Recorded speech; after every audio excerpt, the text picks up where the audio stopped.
As we get ready to ring in the new year, let's find out what's in store for your money on the corner of Wall Street and Washington. Joining us now, two men that have been on the political front lines. Mick Mulvaney, former acting White House chief of staff and former U.S. special envoy to Northern Ireland. He was also the former OMB director under President Trump. And Anthony Scaramucci, founder and co-managing partner of Skybridge Capital and a CNBC contributor. Anthony, I'm just going to let you take it away, and I'll sit here with a bag of popcorn. Okay, thanks so much. Mick, let's go to Build Back Better. What's your thoughts there on Build Back Better?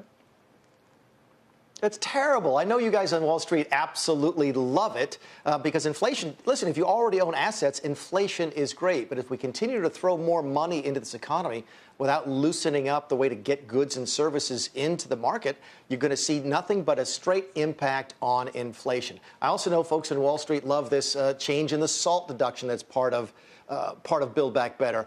But I got to tell you, I don't think America cares much about the $900 e-bike benefit or the $1 billion for salmon. I think it's another example of the Democrats being out of touch with who they say they are supposed to represent. Are they going to pass something? Yes. Is it going to be good for the country? I really don't think so.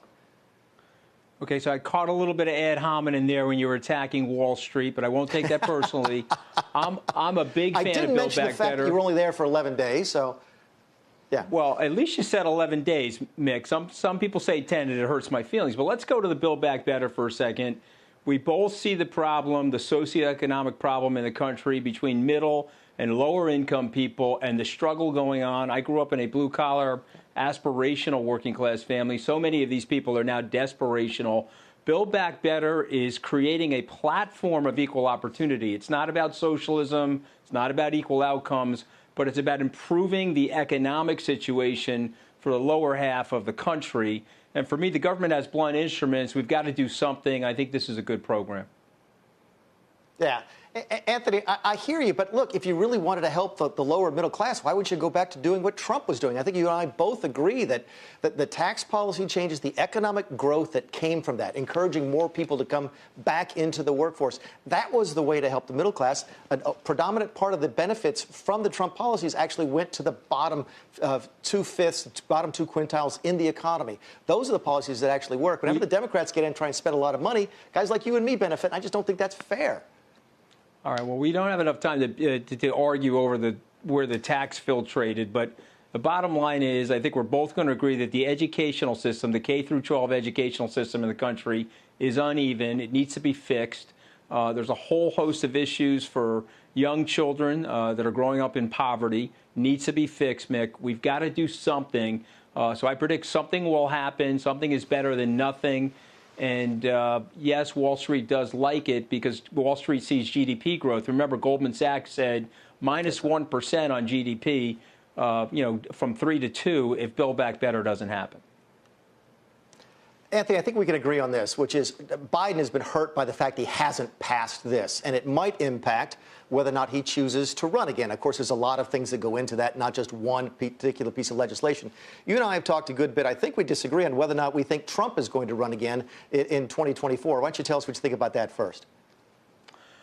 Well, I think he wants to run again, and certainly he's making a lot of money, raising money from people that are buying into his lies and things like that. But ultimately, I think he's going to be tarnished, Mr. Mulvaney, by the January 6th committee and other criminal investigations that are going on that are going to prohibit the president, the former president, from running again.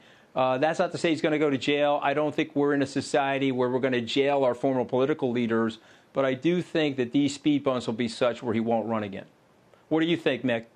Part of me wants to agree with you that he doesn't want to run. He didn't really like being the president. Look, he was already rich and famous and powerful beforehand, and he didn't really like the job.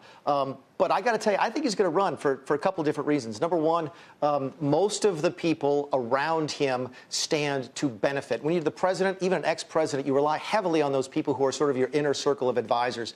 And the only people left are the people that can only make a living if Donald Trump stays in the forefront. And they stand to make tens of millions of dollars personally if Donald Trump runs for president. They need him. They need that cash cow to run for president. So I think he's going to be hearing again and again, Mr. President, you should do this. Mr. President, you should do this. If there's one reason he doesn't run, I haven't heard anybody talk about this, it's that the RNC is actually picking up a lot of his legal expenses in his New York State cases. And if he declares to run for president, he has to turn that off. And I'd be curious to wonder whether or not that changes his opinion or whether or not he runs. But I'm in the camp that think he does run just because it's the one piece of advice he's getting from everybody on his inner circle.